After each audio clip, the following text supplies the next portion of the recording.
Welcome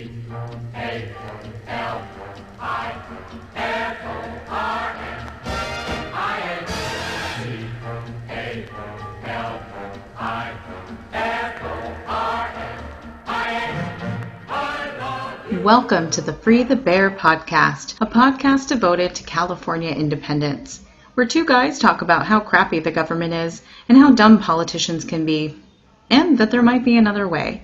So sit back, enjoy, and as always, Free the Bear. Grrr. Presidential debate preview show.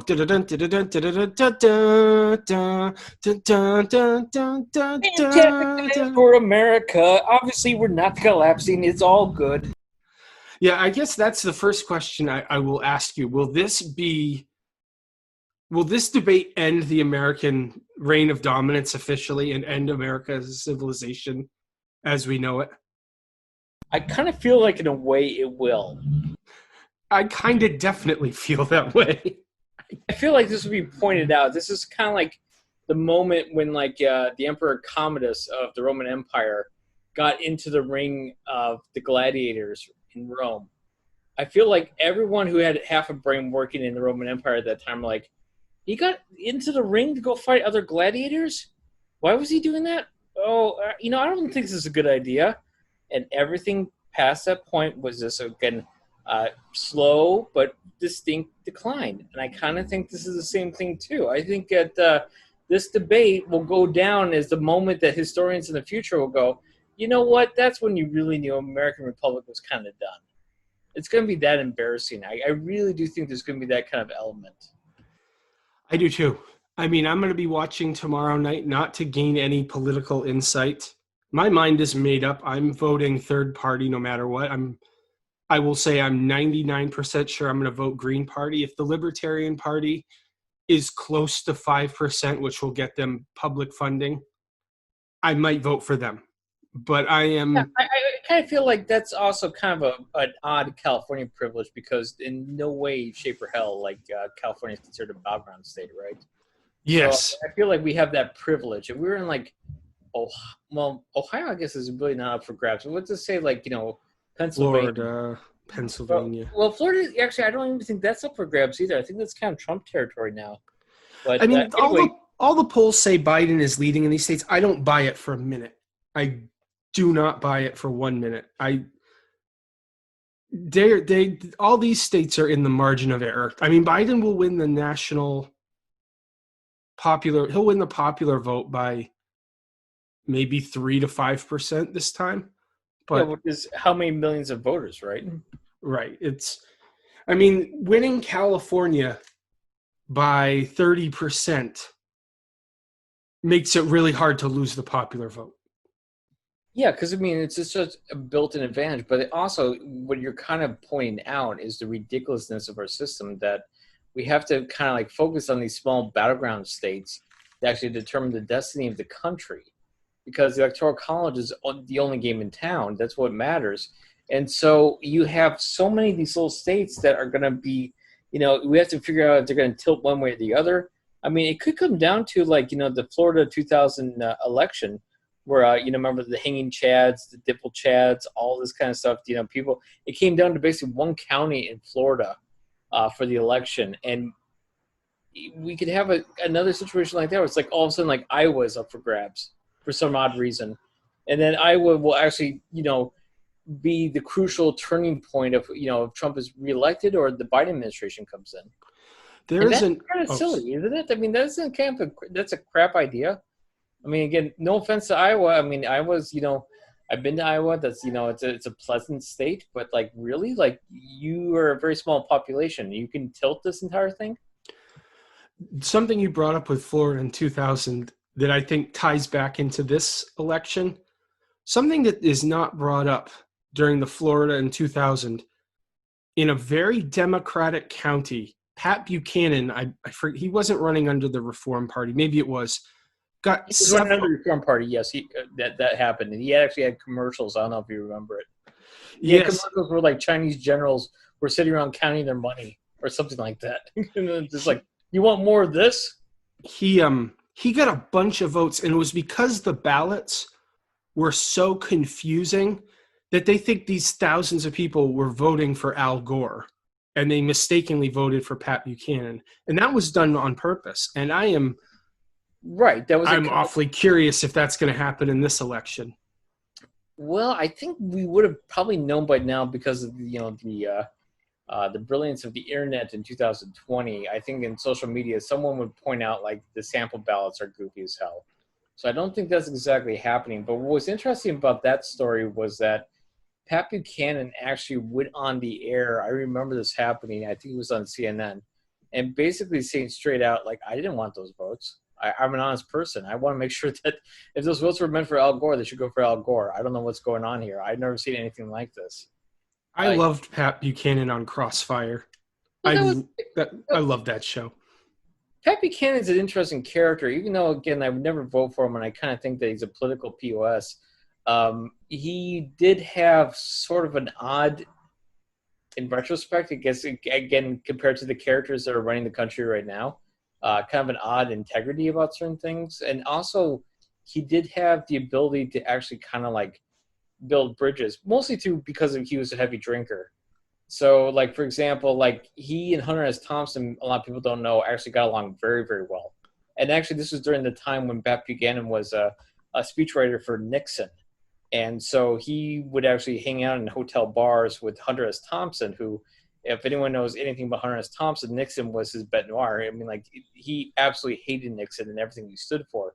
And rightfully so. But he got along with Pat Buchanan mostly over because I think they both like wild turkey. Pat Buchanan, if you could, I would love to hang out with him and not talk politics. He was a Golden Gloves boxer, like a fun drinker. He just seems like there's a lot of Republicans that I'm like, you know what? If I could not talk politics with them and not have total hatred of what they want to do, I'd have a blast with them. Like, I'll say Donald Trump. I've heard like there's been stories like celebrities talk about how he's like the best ball buster on planet Earth. Like there was Artie Lang talked about how he golfed with him and Eli Manning at a charity event. And Donald Trump and Artie the whole time just called Eli Manning a mouth breather. And they just like goofed on him for being the lesser brother. And like Artie was like, Trump was a blast to hang out with. And well, I mean, like Howard Stern used to have like Trump on all the time, and Trump was always an entertainer. Oh, he's the best guest ever. Yeah, because he would just say stuff that again, it was just like off the wall. Like he talked about how him just banging celebrities and models was like his own personal Vietnam because he was trying to avoid STDs. Yeah, that's hilarious. I'm sorry, it's hilarious. What it is, when you just this is the kind of person that, again, you want as a celeb entertainer. You don't want this man as president. Absolutely. And this is what's happened. And then also, he's developed this like really strange personality cult where people are just absolutely defending nonsense. I mean, this whole thing with the taxing now, I've seen so many like thousands of posts on like social media where every, Joe Jerkoff is coming out and saying like, well, that's what they all do. They don't pay taxes. Which is not true, actually. Again, every president actually has paid a lot of taxes. And then they put up this bullshit of, well, Trump donated his salary, so that's why he's getting away with his tax situation. That's bullshit again, because maybe he's donating his salary or whatever he's doing, but the fact is that he is staying repeatedly at his own properties all across the country and reaping millions because they're charging Secret Service agents to rent out a room. $144 million is what his golf has cost the American people. And that's just golf. Golf. That's just golf alone. So he donates his salary of like what I think it's like $450,000 that's about the ballpark. Yeah. So again, he donates his salary. Well, you know what? Yeah, I donate my salary too. But it's like, Forbes, you got to give up your $450,000 per year, but at the same time, you can keep charging everything on the U.S. credit card, and you're going to get about $134 million off of it. Yeah, I think I'll probably do that. Well, that and licensing fees that Ivanka got from China, that he got from the Philippines. He's doing well. Although I think the reports. I think the thing that bothers him the most is it shows that he doesn't have a lot of money. I mean, he has a lot of money, but like compared to what he tries to portray himself as, Well, because he kept saying, I think remember one point that he was saying that he had 10 billion in the bank, and that's obviously not true. I don't And think then he has. If he sold everything, he might have 4 billion. right, but he's not like I remember somewhere he was saying he had 10 billion, and people were like, no, it's probably about 1 to 2. And then of course you got all these debts and all these weird, third world countries. Yeah, there's a lot of like again shaky accounting going on, and this is a guy definitely living above his means. And as people point out too, he basically inherited like 300 million from his dad, and if he just did nothing and just like put that into account, he would be exponentially richer than he is right now. Yeah. So I bringing this back to the debate. I know Biden is going to bring this up. My gut instinct is Trump is going to go, well, this tax, I didn't break any laws. This was signed in by George W. Bush and put into perpetuity by you and Barack Obama. That is going to be his strategy, and it's going to be effective. How is Biden going to defend that this was under Obama's watch? I think that the way he would defend it is that he immediately would go to how much Barack Obama paid. Because if Barack Obama actually knew all this was going on and would actually put all this stuff in perpetuity, like you said, he should be paying. Well, again, he was paying a hell of a lot more than what Trump paid. Trump paid $750 basically, according to reports. So obviously, there's a big discrepancy there. Even if you said there's every trick in the book, your accountant is not that good. Your accountant cannot make that actually happen. Your accountant can't, even with the trickiest loopholes in the entire system, you are paying basically nothing. I mean, like Biden could actually walk out on stage and slap $750 on the table and say, "I just got you covered for next year, pal," and then just basically drop the mic and walk out. I'll say I had the line that if I wish I was more famous, so could have got more famous, like more viral on Twitter or what have you. But Ric Flair literally spent more money on spilled liquor than Trump did on taxes. And Spent more money on spilled liquor than you did your entire life. Wheeling, stealing, jet flying, son of a gun. Yeah, one of the greatest promos of wrestling history. I think it's the greatest. I love, that. But yeah, Donald Trump spent $750 on taxes. Like that's just how often is Biden going to bring that up in the debate? Well, I'm kind of predicting that this whole thing is going to be such a complete shit show, because I know for some reason. Well, first off, Trump and company have been trying to basically make it that Biden needs to be wheeled out in a chair, and that Biden's a drooling idiot and can't say anything. Now, granted, I will say I do believe there's been some cognitive decline when it comes to Biden, right? Oh, I think it's without a doubt. Right, but then also versus Trump, that's kind of a funkier situation because really Trump's been saying the goofiest shit on the planet, but we're all of a sudden not saying he's full of dementia, which I kind of think you have a better case on Trump. But anyway, that being said, Biden has gone through multiple Democratic primaries. How would he say it? Not Democratic primaries? Well, he did, but Democratic debates, and it's not like we have any kind of clip show of him just staring off in the distance during a debate.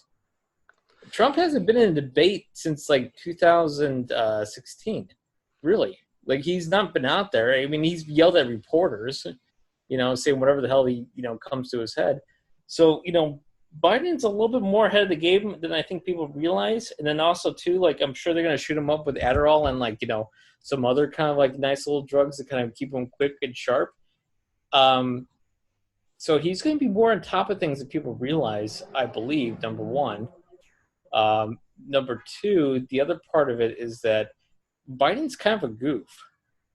Biden's always been goofing in his debates. He's always said weird things. He's always been 2012, he had the whole thing with Paul Ryan was spitting at him and he said oh, that's a bunch of malarkey. And then that became kind of a meme in itself.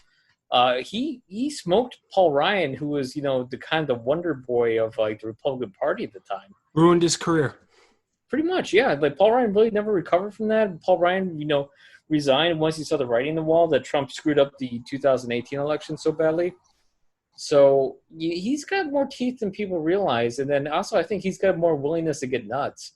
You remember when he confronted there was some Second Amendment guy. He was like a factory worker, and he got in Biden's face, and Biden is like straight out said, "I think you're full of shit." Yeah, this is going to lead me into my next question. Who is going to rattle first, or who's going to be the first one to get the other one under their skin and rattle them? I think probably Trump will say something stupid about Hunter Biden. Well, I shouldn't say it's stupid because actually I do believe there's actually, when there's smoke, there's fire. Obviously, there was some kind of like, kind of shady deal, but not on the level that Trump was talking about. Like, this will let everyone know. Hunter Biden was accused of basically reaping benefits from some Ukrainian gas company deal or whatever the hell, mostly because his father was the vice president at the time. That being said, this is not really outside the normal discourse of any kind of like a major political or economic operator. I mean, yeah, we all kind of know that the rich kid will get the cushy job because his dad is so-and-so. That's about the extent of it. I don't know. I don't think there's anything beyond that of shadiness. It's just the usual kind of nepotism crap, right? The crack will be an issue, and that he got a stripper pregnant in Alabama. Yeah, well, he could bring up all that kind of stuff, but like, Joe's going to get nuts on him, and like Joe will probably, I guess maybe will be the one to kind of breaks on that, and like, basically, but it's not like a break in the sense of like, he's going to like, all of a sudden like, he's going to crumble or he's going to get, unreasonable or anything like that, but he's going to like, he'll throw a lot of stuff in Trump's face. It's going to get really kind of weird. This is going to be the strangest debate we're ever going to see in our lives because I feel like at a certain point it's going to look like they almost come to blows. How little will policy matter in this debate? There'll be nothing of substance that we've ever heard. Like there will be no grand pronouncements. The only two things that could possibly, but again, like I would say, like it's like a 10% probability, is that Biden might bring up climate change, which is not really on the official debate schedule at all. Which is which is the most important issue, I think. Well, considering that California's burning to the ground right now, yeah, I kind of think that's a big thing too. So I don't think the climate change thing is going to be talked about, and I don't think. Well, actually, I should back up here. The climate change thing is not going to be talked about, but I think Biden could have a chance to get a minuscule chance, but a chance to actually bring that up somewhere. And I also think that people don't realize too that even though Biden is a centrist goof, he is putting on his platform a public option, which basically makes him more left than Obama at this point on that certain issue. So he could bring out those couple of wild cards. So that could be something to kind of watch out for. But again, like, unless it's really there's an opening or something like that. But again, this is going to be the goofiest fucking debate we've ever seen. I think the only substance that Biden will bring up, and if I were his advisors, I certainly would be the idea of light speed rails, putting people to work on retrofitting buildings, fixing the highways. If I were him, I would stay away from solar and wind talk just because for some reason it's off-putting to a lot of people, which I don't understand. Bring up fixing the roads. And this is something that shocked me that Trump did not do. Trump is a builder by name. Well, he's more of a licensed brander, but his brand is to build things. Like why he didn't get sweetheart deals for his friends to help rebuild highways is beyond me. It didn't make any sense because the Democrats would have went along with it. And he would have had a major centrist, nonpartisan kind of thing that he could have hung his hat on. Well, he's a very lazy intellectual. So again, like that would take too much foresight. But yeah, I mean, if I was Donald Trump day one, I would have put in Trump Works.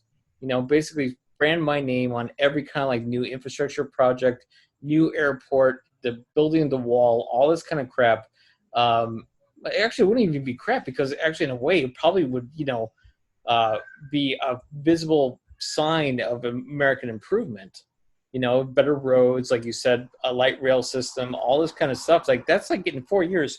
If you had all these projects going on and you had all these kind of builders working around the clock, plus also you have a nice like juicy chance to kind of like shower some benefits on some people that are connected to your reelection campaign. It's amazing he didn't do that. Again, I'm just assuming again he's a very half demented nutcase who cannot see past his nose, and he just did not do that. He just heard tax cuts, and once upon a time Ronald Reagan cut taxes, and that's all he thought. Again, there was actually an article from I think Vanity Fair talking about like what the future of a Trump administration would be, and they put in the idea of Trump Works, and they thought that would be the thing to do because again, no Democrat would say anything otherwise. Those are union jobs. There's a lot of jobs that would be actually out there. Democrats would be cornered in 1 second because how could they reject that? If he said that again, we're going to fix our highways, airports, light rail, all this kind of stuff, and we're going to put millions of Americans to work, no Democrat could say crap about that, even if he was like leaking half of that budget into his reelection campaign. The Big Dig in Boston was one of the most wasteful public works projects, and it has made so much money for Boston and Massachusetts, even with that. And you know what? I'm saying this as a progressive. If he had proposed all of those things and broadband internet, I'd be like, okay, you can build your wall. I'll compromise. I think your wall is stupid, but to me, because the wall, I think theoretically is rather harmless. It's more of a symbol of racism. I would have let him do that if he built up the highways and bridges. Yeah, because I mean, like that would be a visible thing that again, no one could really argue against properly. But he didn't do it because again, he is a lazy man. I mean, like I always keep thinking in some ways that he's kind of like the vaccine. He's like the weak form of the fascist virus. He wants to be a fascist. He wants to be a supreme dictator. He does really think that, again, these people with absolute dictatorships around the world are someone to emulate. But again, he doesn't have the strength and, strength of character is not a way to put it, but like he doesn't have that strength. He really does not. He never had the foresight for this. I mean, like, I keep thinking, if he was, let's just say, like, a young Austrian corporal fresh out of the army from a major conflict who hooks up with other veterans, who has a whole game plan about how to take down an entire system, we would have been in deep muck 3 years ago. But that wasn't the case because, again, this guy just wants to, sit on his fat ass in every golf cart around the country and just play golf all day. And no foresight whatsoever. And his children are idiots, and no one could guide him towards that kind of ultimate goal. But again, if he had a public works thing, he would be probably reelected with like Reagan level electoral college numbers. And you know what else he had going for him? He was an outsider. And if he had got those things done like nothing he has done since he's been president has been outsider. He's become establishment right away. If he had done bold projects like that, yeah, California would be in play. If Trump had been building high-speed rail from San Diego all the way up to Seattle, California would have been in play. I think so too. It could turn into Trump country, to be honest. I mean, like, yeah, there'd be a lot of people uncomfortable with what he was doing to migrants and the undocumented, but a lot of people look the other way. I mean, it's almost kind of like, to be honest, if he did that, it's kind of like out of the Hitler playbook. I think that was what happened in Germany. Is just like, well, we got Autobahns now, and we got electrification, and we got these nice vacations, and we can go on these cruise ships, and we get subsidized car programs and all this kind of stuff, and well, if something happened to those minorities, well, we're going to compromise on that. That's a terrible thing. Yeah, no, I 100% agree. So kind of we'll get to the policy stuff in a second, but a couple other things I wanted to ask you. Will California at all be brought up in this debate?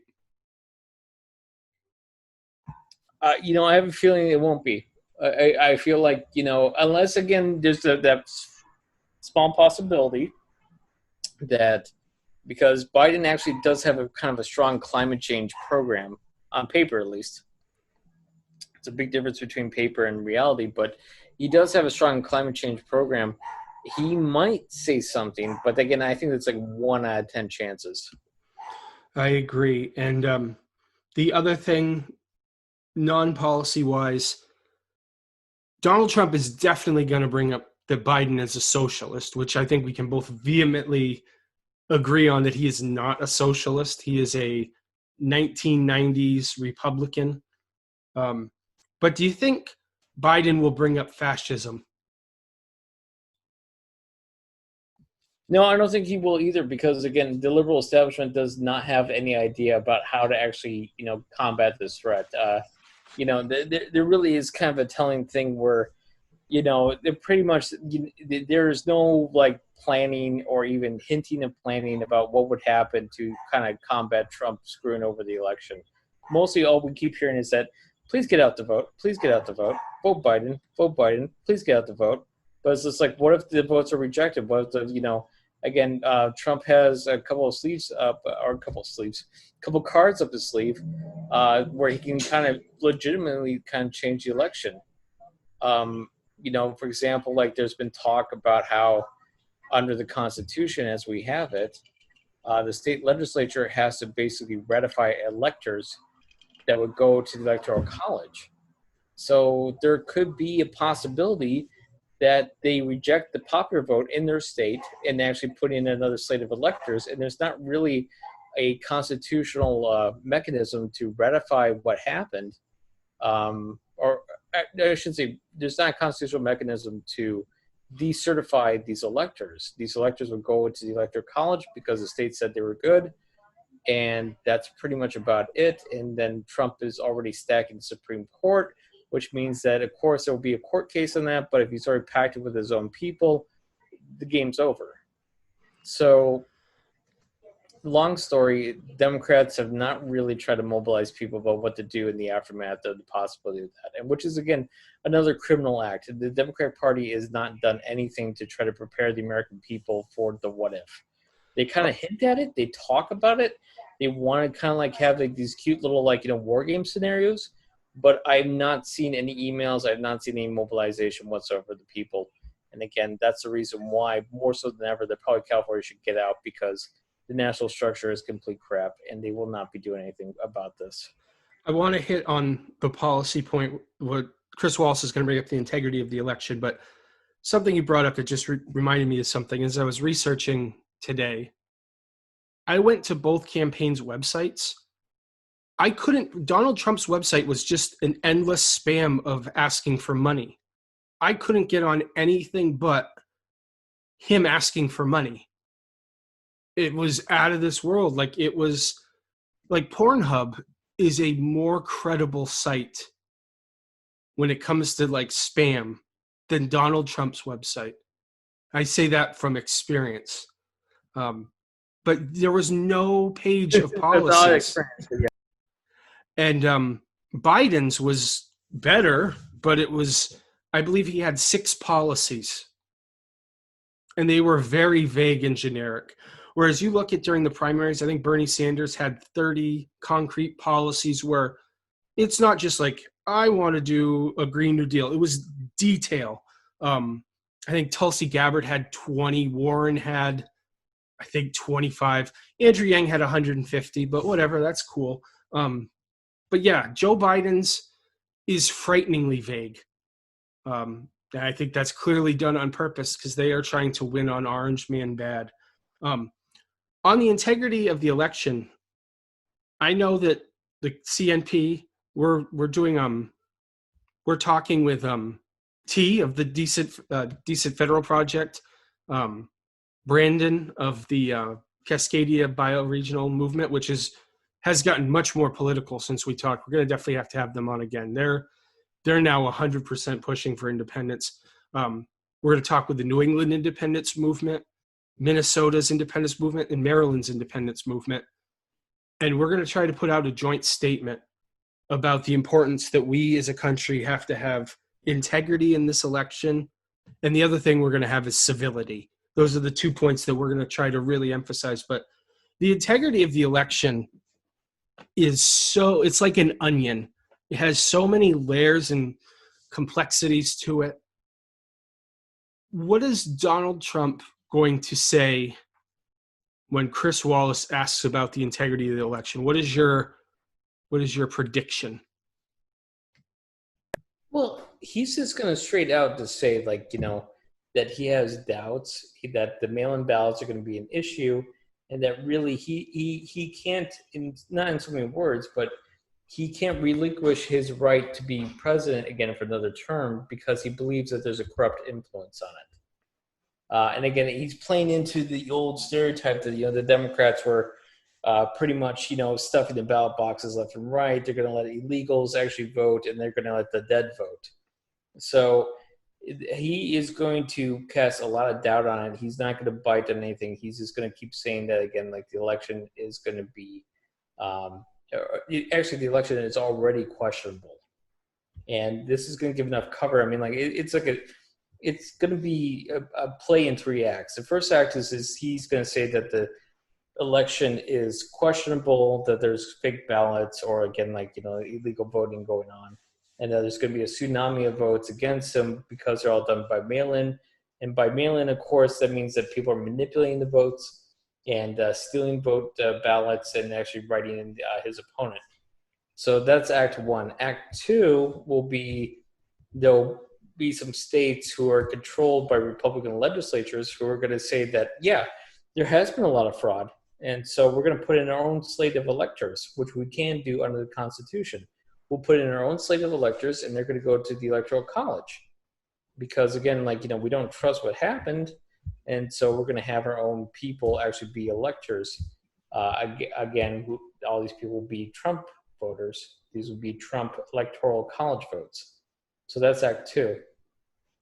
Act 3 will be that Trump has already stuffed the Supreme Court with his cretins. These cretins will come out and basically say, like, yeah, that's absolutely right. That's under the Constitution. That's 100% right. These electors are correct, and we're going to certify them. And since the Electoral College is the only thing that matters, Electoral College will be stuffed with Trump people, and then that's the end of the Republic. The end.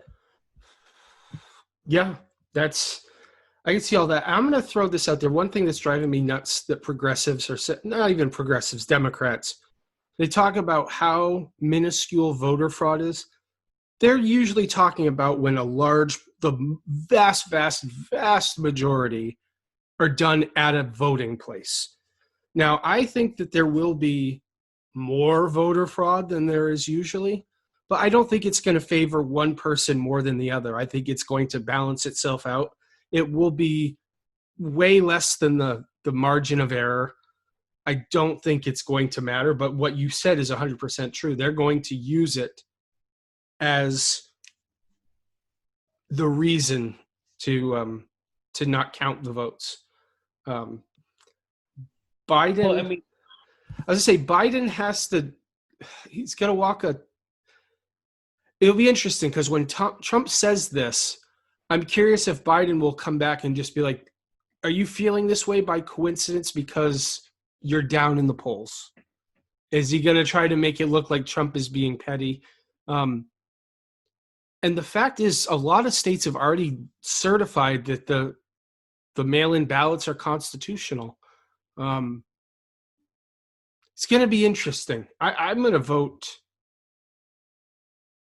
by paper and send it in, just because I live in California and my vote is honestly not worth me getting COVID. I'll take my chances with the write-in ballot, knowing it's California, and it will probably be counted anyways. But it's going to be the end of the republic and democracy, I believe, the integrity of the election. And you brought up another thing that Chris Wallace is going to be talking about, the Supreme Court. I'm trying to think from Biden's standpoint, he's going to portray her as she is a far right-wing religious zealot. Trump is going to portray Bennett as a successful woman. One thing that's going to drive me nuts about the Democrats is they are all about owning the Republicans, catching them in hypocrisy. And what they don't understand is the Republicans don't care about hypocrisy. They want abortion outlawed. That's their base. Abortion outlawed, able to carry Jesse Ventura Predator machine guns in public, and hating gay people. Like Well, that's what they're about, and they don't care how they get it. well, right, because like the Democrats keep operating under like a different rule set. Like they're playing like a different game. They don't understand what's happening, and it's kind of been obvious for like years now. I mean, going back to like Obama, actually, trying to have like these like really stupid bipartisan measures was like, oh, well, we need to get a couple of Republicans on board for whatever half-ass Obamacare I was putting forward. The Democrats keep like operating like, again, this is like the 1980s, and like, what's his name, Skip O'Neill, Yes. the Speaker of the House, the Democrat, uh, Irish Catholic from Massachusetts, liberal, would they actually just have drinks and hang out with Ronald Reagan later? And then they were pretty good friends. I think they put aside their differences on certain things, but that they had their own priorities. This is not the case. These people are out to lunch. The Republican Party is a party of hypocrisy, light fascism, and complete denial of planetary reality. And so again, Democrats keep trying to I don't know, try to work with them, or try to like point out that again, like that they have issues. But like again, you can point out all day that Republicans are hypocrites, and they'll just keep deluding themselves that they're not. They don't care, and they will keep going back at you, and they will work every which way possible to screw over the other side. They don't believe in bipartisanship. They believe in victory.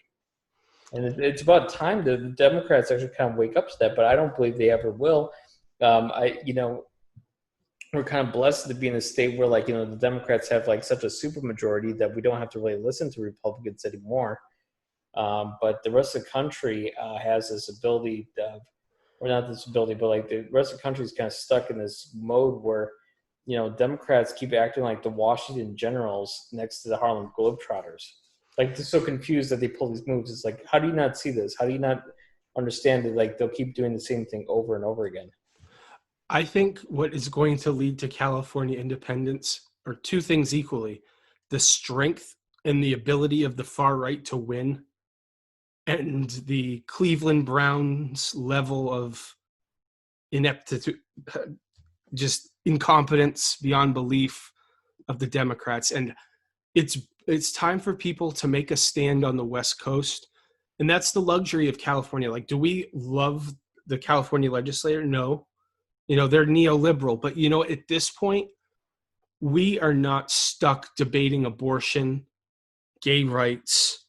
Like we are beyond those issues, where now we can focus on things that actually matter. That sounds rude to say matter, but things that matter more. Yeah, I mean, it's just like, again, like we're not talking about the same things over and over again. Like, I had a friend when we were talking about the Trump election in 2016. He was pretty much just like, why do we have to keep like re-debating like certain like basic facts? Like, why do we have to keep going back and forth on this kind of stuff? We're never getting forward. And I think the only chance is really like California, or maybe in the future, I mean, yes, I want California to be independent, but actually, at a certain point, there might be the possibility of like the entire West Coast going independent. I don't think that's out of the realm of possibility. So, like this new union on the Pacific, I think we can actually have kind of a an organized republic that actually like believes in like very basic principles that we can all think that are what should a country aspire to. And right now, America is nothing to aspire to. Right now, America is pretty much, I mean, it's Donald Trump, the military, political deadlock, and also just like, an 87-year-old woman, no offense, Ruth Bader Ginsburg, she dies, and we're all of a sudden afraid that the whole democracy is going to collapse because of her passing.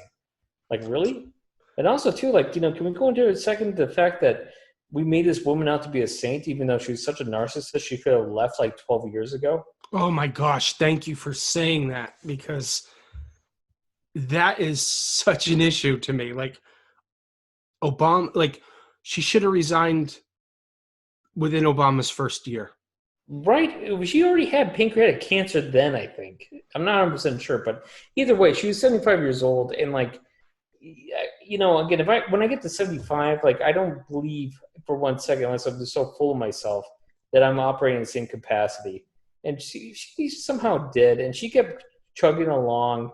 And again, she had 8 years to figure out what to do next, and she never decided to do anything. She decided to stick in the court. Number one, which is a bunch of crap. Number two, her cognitive decline was actually kind of self-evident when she said, Brett Kavanaugh is a really good guy. You mean the creepy, frat rapist guy was a really good guy? You mean the guy who produced a calendar about where he was from like 1985? Like, I'm sorry, I don't keep calendars from like 30 years ago. That's just me. So I kind of think that was a BS move. But she said, like, she totally fell for it. She's like, he's kind of a good guy. And then the other part of, like, Ginsburg that, like, I really despise was the fact that I don't know 100% of the details, but I will say that she had the case against an Indian tribe which was trying to reassert sovereignty over certain lands that are basically stolen from them, right? Because, U.S. government has a very good track record of stealing from the indigenous. And she basically just, like, completely screwed this tribe over. She didn't even care about it. She ruled against them. It was pretty much like people summed up the verdict from her end was that, well, you lost it, boohoo. Yeah, I mean, the next lady is going to be worse. But Well, yeah, the Handmaid's Tale lady obviously is going to be worse, but it's just, is it not more of a sign that California should just take the exit? Like, oh really, my gosh, yeah, it's we have to worry about, like, the Handmaid's Tale going to be a real thing. Like, this woman who actually thinks that, the male relative or the husband of a woman has full property rights and can just do what he wants with whatever the woman has. Like, really, we're going to just go buy into that? We're just going to reverse history by about 70 years? yeah, she's rough. Do you think she gets put in before the election? Oh, absolutely. They're going to ramrod it in. I don't see why they would not. I mean, like, they basically just want to make sure they have another vote on it. What is kind of funny, though, like, there is some talk. I mean, I don't know if Biden has the guts or the mental wherewithal, but yeah, there is some talk on the Democrat side that they'll start stacking the court. What people never realize, for the most part, is that the number 9 when it comes to the Supreme Court is by general historical precedence. It has nothing to do with constitutional law. They never actually specified how many people should be on the Supreme Court. You could have a Supreme Court of 100 people if the Senate keep ramming people in. It's I just the only reason why they didn't do it is because it was kind of like a uncodified ceasefire where you want to make sure that, well, if the next term comes up and the next party takes over the Senate and the presidency, that they're not going to, like, ram in another 12 people. term limits should be for Supreme Court justices. It's ridiculous. Didn't need term limits when the average Supreme Court person died at 40. But my God, it's ridiculous. 18-year term limit, boom, could solve all this. Where if you did it 18 years, that means every president would get 2 Supreme Court justices. You could stagger it. Yeah, that would actually not be bad. It'd be kind of more aligned with, this idea of democracy. I think that's absolutely right. I mean, like, I understand what the founding fathers were trying to do when it came to that. They were basically trying to make sure that these people were untouched by the regular politics of the day, right? But they just started living so long, and they just got ridiculous, and then they got untouchable. And, this is not even a new issue. I mean, like, FDR had to, like, run to this crap. They kept shooting down New Deal stuff left and right to try to alleviate the pain in the country. And finally, until he basically threatened the hell out of them by, what did he do? Trying to stack the court, because, again, in 1930, whatever, he realized that, hey, this number 9 of, like, Supreme Court justices, that's just precedence. We can ram in tons more if we want to. And he was planning to, but his Congress decided to back off at the last second. Because they decided it was a bad idea, because they thought, when the Republicans would get in and then, like, shove in another 20, and then all of a sudden by 1955, like, you have 20,000 Supreme Court justices. A couple other topics that Chris Wallace is going to bring up. Their records, which is going to be, as a person who, and I'll say this in general with what we're talking about, how great is it to not care who wins between the two of them, really? To not have a stake in it, that you can. I've seen so many Democratic friends of mine who are having to jump through hoops and spin on their heads to defend Joe Biden's record. And the same thing with Donald Trump. How wonderful is it to not have to defend either of their records? It's kind of a nice thing, but I don't know how this will come across, but I want to be completely blunt with you. I really, almost in a way, kind of feel that a Donald Trump victory would actually be better for everyone involved. I'm not talking about the sake of the union. The union, I think, is kind of dead. I'm not talking about really the sake of the American system, quote unquote. But I just think that, if Trump would win, it would just expose all the hypocrisy, the terror, the terribleness of our system, and that it would actually finally give people who have been on the edge or sitting on the fence, yeah, maybe we should have a new system now. Maybe we should have a new country called, Republic of California. Maybe we should have a new country that's the Pacific coast states. Because I feel like that Trump is, really bringing all the poisons out of the mud. He's really kind of raising the point that, this is a bad system. I think Joe Biden, if he had a victory, what's going to happen is that he will do nothing. Absolutely nothing. I really don't. Public option, they'll be forgotten about. Climate change, there'll be some, maybe extra mileages on cars, regulations, that kind of stuff. But Biden won't do anything. He'll just be sitting in the White House. The country will still keep collapsing. 2 years into a Biden administration, I'm pretty sure the morons who put in Trump will put in a hard right-wing Republican Congress, and we're going to get Biden and trying to run for a second term, or he probably wouldn't even still be around, to be honest. I feel like at some point that he would resign and Kamala would just take over. To his credit, he said he would only run one term, which is a good thing, yeah, because he kind of thinks he knows somewhat his abilities. But even that being said, if he just did one term, a lot of things are not going to be resolved whatsoever by 2024. And then what's going to happen is that someone in the Republican side who has been studying the Trump phenomena is going to copy his playbook, but he's going to be younger, smarter, and much more vicious. And that's really when we're in danger. And then again, he's just going to kick the legs out from the Republic because, Trump has kind of paved the way in certain things. Trump has actually proven how spineless the Republicans are.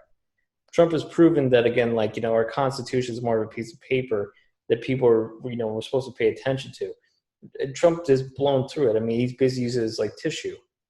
So again, Trump is, kind of paves the way in so many ways that, again, a younger person, for example, crazy as this might sound, but of course, Donald Trump being president sounded crazy a few years ago. Tucker Carlson, who's younger, much more active, much more energetic, could take over and really put in a white supremacist government. I think my money's on Ann Coulter or Candace Owens over Tucker Carlson. Yeah, because they like the female factor. That's true. But again, that's going to be basically the same thing. It's just that, Biden will just, delay the inevitable. Are you quoting Apocalypse from X-Men? Because I was going to use that exact quote. And I was going to actually cite Apocalypse. Yeah, Biden delays the inevitable.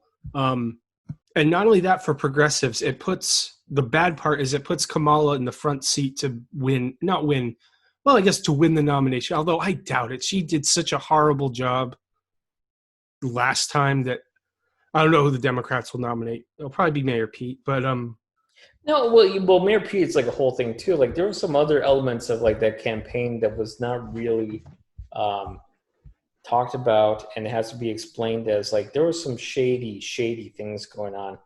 For example, the Mayor Pete campaign with the app, the tabulate the votes, and his weird CIA connections. I really think that was kind of a half-ass CIA scheme to try to take over the presidency.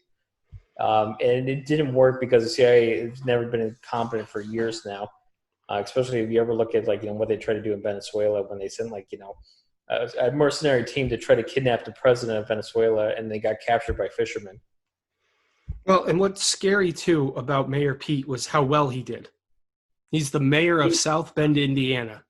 Which is another weird thing too. That what makes me think that he was a kind of a Manchurian candidate, because South Bend, Indiana, I've been to. I went to Notre Dame games with my dad. That's a nothing town, and all of a sudden he was put forward as like a presidential candidate. BS. There was a plan there. There's no way in hell. It's like basically the mayor of like Seal Beach all of a sudden running for president. It's just like that doesn't happen. Oh, well, Mayor Pete did well too. Was he went after Bernie Sanders, and Bernie Sanders fell for it and went after him when his real enemy was Joe Biden, and he did his part for the establishment. I wouldn't disagree with that, but I think that one of the big stories too was that Elizabeth Warren was pretty much screwing Bernie every which way she could. I mean, she was bizarre.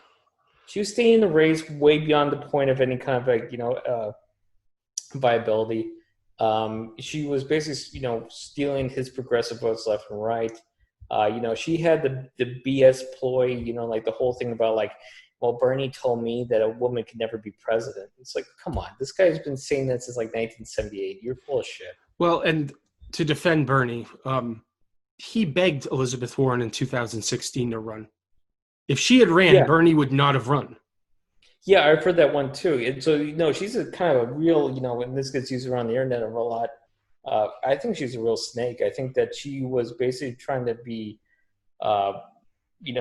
basically being the shield of the establishment to kind of block Bernie as much as she could. And I think that she expected something, but then of course the establishment being a bunch of, egotistical shits, like they basically said well, your time is done. We have no use for you whatsoever. And I think she's very surprised. I think that in her mind, in some way, she was promised something and it did not turn out. Now I'm going to go and be a little less cynical about Elizabeth Warren.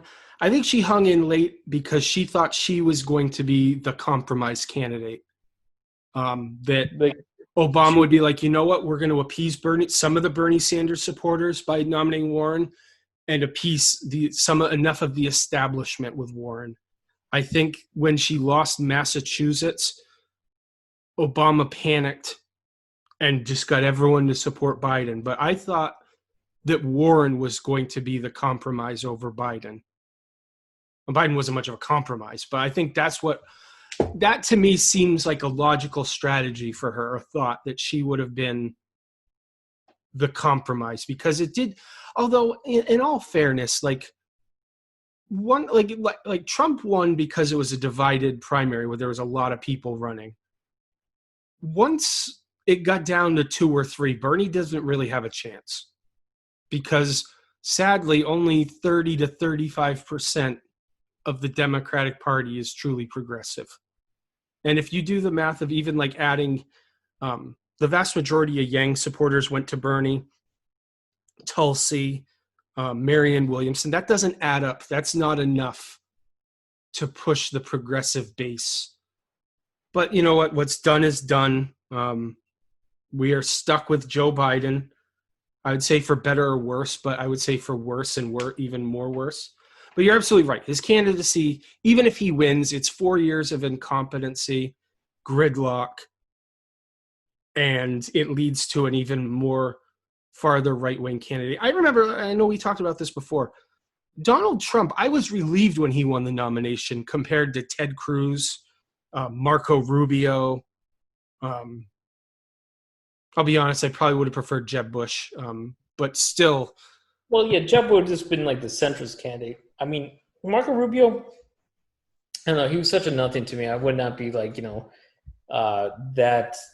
impressed or depressed, I guess. But Ted Cruz, I kind of thought was much more the antichrist of that situation, because Ted Cruz, I had back when I was actually still talking to these people, it's so many evangelical kind of types that were kind of very much for Ted Cruz, and then I felt like Ted Cruz was going to be the strong ideological candidate. I always felt that, I still feel to this day too, that Trump was for Trump.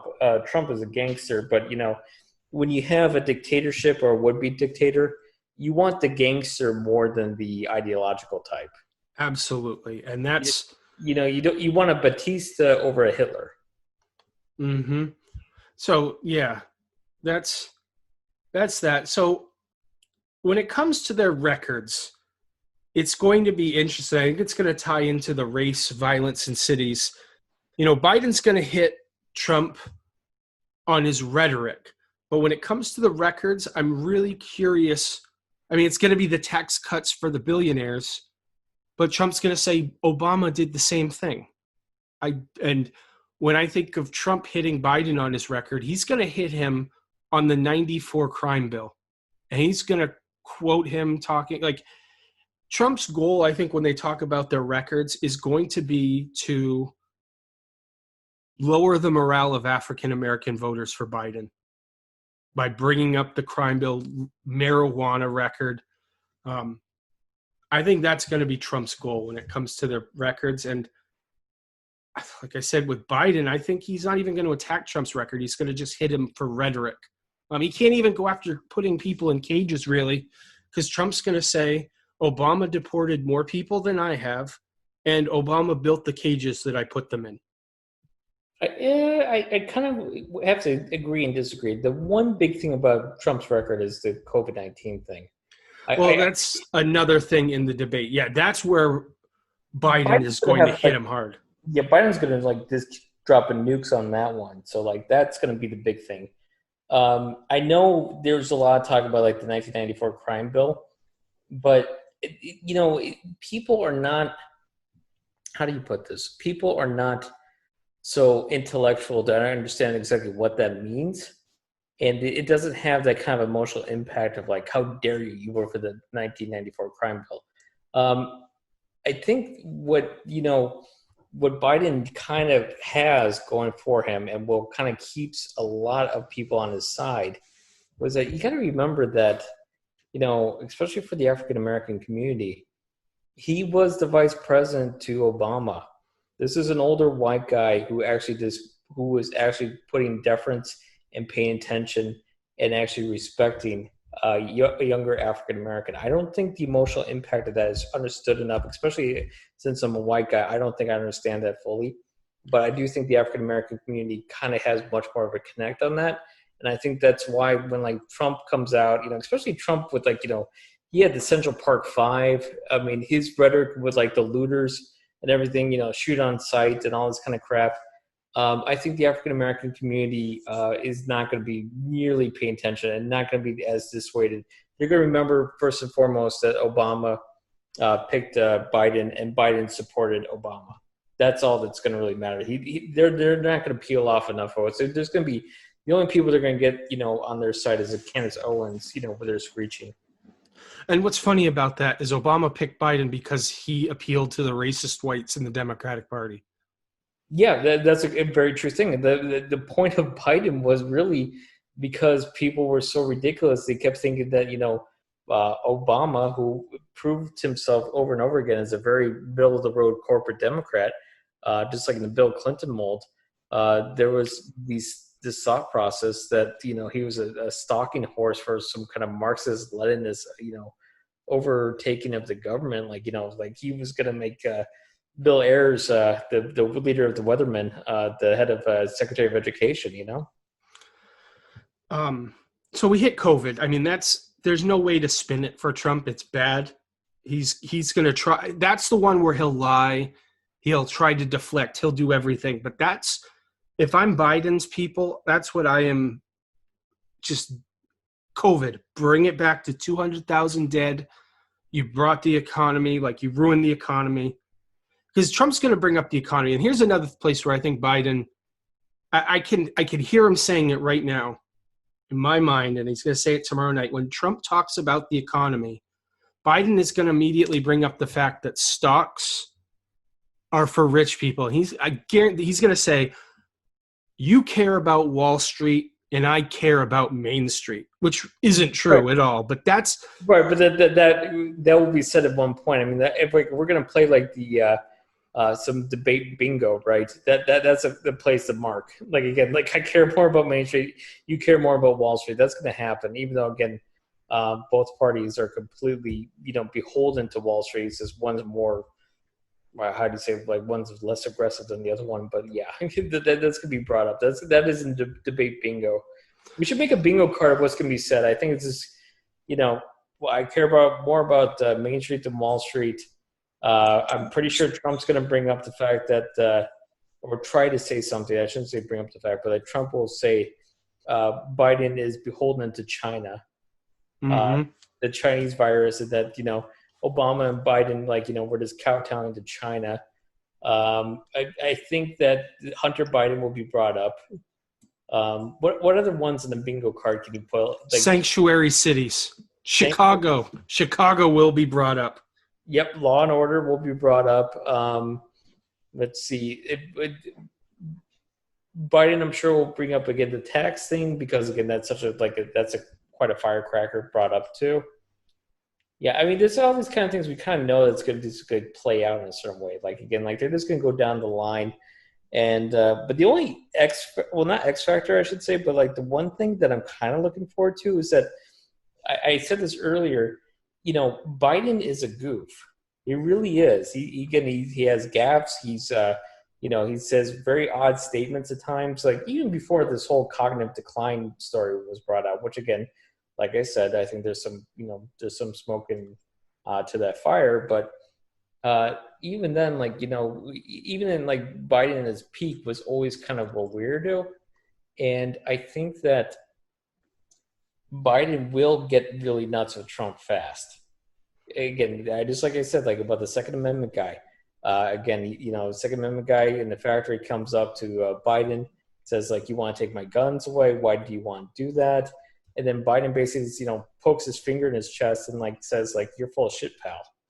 And this is supposed to be kind of a nice meet and greet. Also, too, remember when Biden was going around in the primaries? And people would question him about stuff, and he wouldn't really answer them. We'd just be like, "Okay, well, if you think that, go vote for someone else." He called the guy, "Listen, fat, I'll do more push-ups than you." Biden, oh god, he ran the worst. I don't understand. I mean, I wanted the worst or the best because obviously the efficacy is that he's the candidate. The other efficacy is that maybe there is something to it because if you want to get to Trump's level, you're not going to be like Hillary, oh, well, that's what your opinion is. While this guy's walking around, trying to, chase you around the podiums. I think it's so funny that the person the Democratic National Party hates more than anyone, more than Trump, is Tulsi Gabbard because the DNC wanted Kamala Harris to run, to be the nominee. They gave her every opportunity. Yeah. And I've never seen a moment. They blew it. I mean, she ended that campaign in a minute and a half. It was brutal. I sometimes watch it just to laugh and feel good about myself. But I mean, Tulsi Gabbard ruined a lot of people's play. It's 2 elections in a row where she is really pissed off the DNC, which good for her.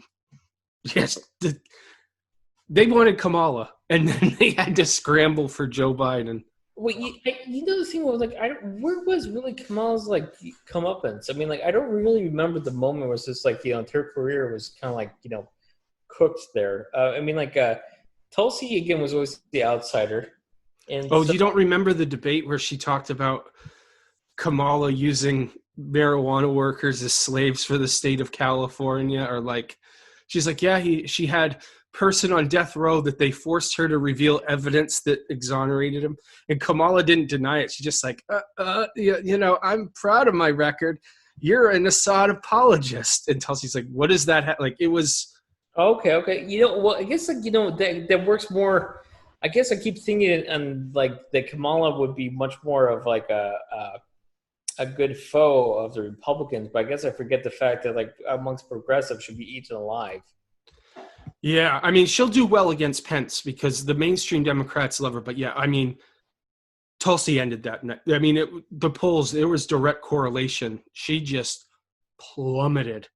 And Kamala at the end was talking about oh, we need to ban Trump's Twitter. That was her last Hail Mary desperation move, and it's just an awful campaign. The other thing, Trump's going to be. So what was that?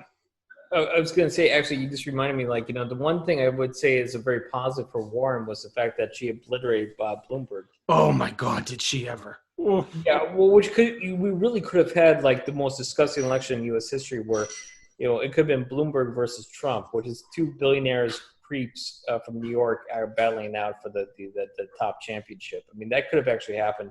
Thank you, Elizabeth Warren. I question your motives and everything else, but thanks for that little piece of service. And, to wrap up the topics, the only time California will be mentioned is sanctuary cities tomorrow night. And race and violence, Trump's going to bring up the numbers because he's going to want to appeal to his rural base. Biden is going to bring up that Trump has been using fascist-like tactics. Would you say I'm technically correct with that, with the police state that he's implementing in Portland and Washington and Seattle? I don't. You know what? Part of me thinks that Biden's not going to even go there. He's not going to say fascism. He's not going to say those fascist-like tactics or anything like that. I think he'll say racist. He might say something about racist, but again, like he's not going to go into the fascist part of things. He's going to go really into more of pretty much incompetence, corruption, those kind of issues. I don't think he's actually going to ever come out and say, like, how dare you use like stormtroopers in like Portland, even though that happened. All right. So wrapping this up, what are your final predictions for the debate tomorrow night? I think my final prediction for the debate is that number one, it's not going to really matter because Trump is going to use every means possible to maintain power, and people are invested in that. So this means nothing. This is basically just like trying to like figure out, who's going to be the next WWF champion. Doesn't mean a damn thing. That's number one. Number two, I think that it will be one of the most embarrassing displays in American politics. Because I think it will be immediately nuts because Biden's a goof and then Trump's a goof. And so they will go after each other in ways that we will never even imagine. I almost half expect there will be an F-bomb at some point. There will be personal digs that are way, outside the norm. So I think that's going to happen. Number three, I think that Trump's people will be embarrassed to a certain degree because of the fact that they kept lowering the bar and basically saying that Biden was, senile and hiding in his basement. But even if you went to, if you went back to like the very recent like Democratic primary debates, right? There's not really a clear gaffe on Biden's part. Biden maintained. Let's say Bernie didn't put him away. Yeah, I mean, it wasn't like there was some clear-cut like knockout. It wasn't like Biden stared off into space and asked like, "What year is it?" My prediction, everything you said, I agree with. My prediction: the winners for tomorrow night: Joe Jorgensen, Howie Hawkins, and independence movements. I guarantee you that.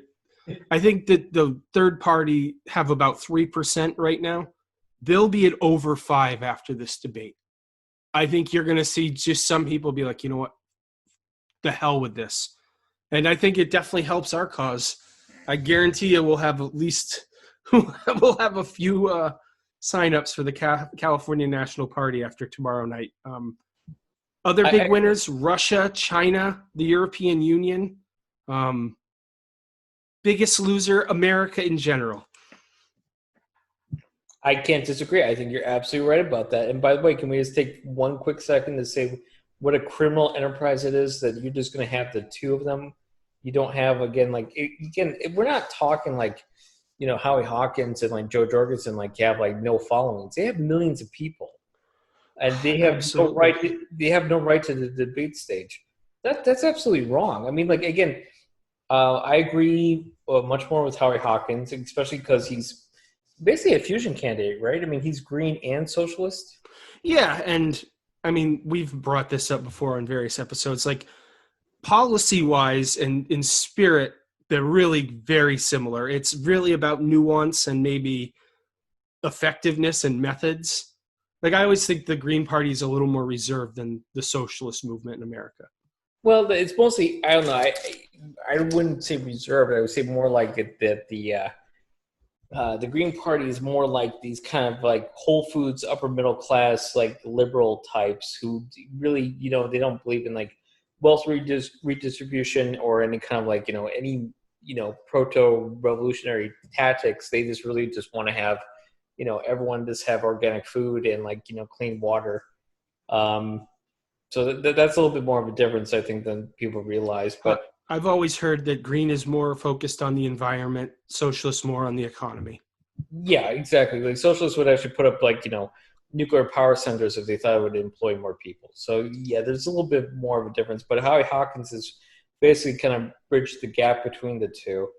And again, like I appreciate much more of those ideas than anything else, to be honest. That being said, George Jorgensen is, a libertarian joke because all libertarians are jokes. And that's my blunt opinion about it. But that being said, this woman who wants unregulated capitalism and, leads a party that has more debates about the age of consent than they do about economic regulations. I think she should be on the debate stage too. It's just, again, like, the fact that the Democrats and Republicans think that like they're the chosen ones who could, or the only ones allowed to be on the debate stage is very, very wrong. And I miss the days of like, I remember as a kid, and you probably remember this too. Remember 1992 when they had a three-way race debates? It was great. Yeah, well, Ross Perot mixed it up. By the way, my parents voted for Ross Perot. They were... My uncle was a Ross Perot person. It was actually very funny. My family was very split at that time for no reason. And now that was, this is kind of give you an idea. This is such a different time and space that it wasn't really a big deal at all. No one really kind of gave a shit. But my mother was a Bill Clinton guy. My dad was a George Bush Sr. guy. And my uncle was a Ross Perot guy. And for some reason, in my mind, I was very into Ross Perot as a little kid. I guess I just thought it was interesting that there was a person who was not a Democrat or Republican, even though I was only about like, 9 at the time. So, but for some reason, I was fascinated with Ross Perot. So yeah, I was a big Ross Perot guy at the time too. But he had a cool background too. Like he helped break out hostages. Like I didn't even know that at the time. Yeah, I just remember something about the calculators. I remember pretty fascinating. It's like he's the head of Texas Instruments. I think that was the thing, right? Yes. Yeah, I thought that was interesting, and he had this kind of a funky accent. And he talked really fast, and he wasn't going to take any crap for anyone there. He was just, Bill Clinton is out there, and Republicans are the leaders in talking dogs. Don't you know that? Yeah, he blew it with Admiral Stockdale. That guy was a little aloof. But on that note, what say you tomorrow night we do a post-game wrap-up, maybe like a half hour of just drinking and commiserating over the debate? That sounds very good to me. Let's see if any of our predictions come to fruition. That'd be interesting as hell. I can't wait. I mean, I can wait. I mean, I wish that we could just go back to let us, yeah. Well, tomorrow's going to be a doozy, everyone. But I'll talk to you tomorrow, Forbes, and take her easy. Well, there you have it. Another episode of the Free the Bear podcast. Thank you very much for listening.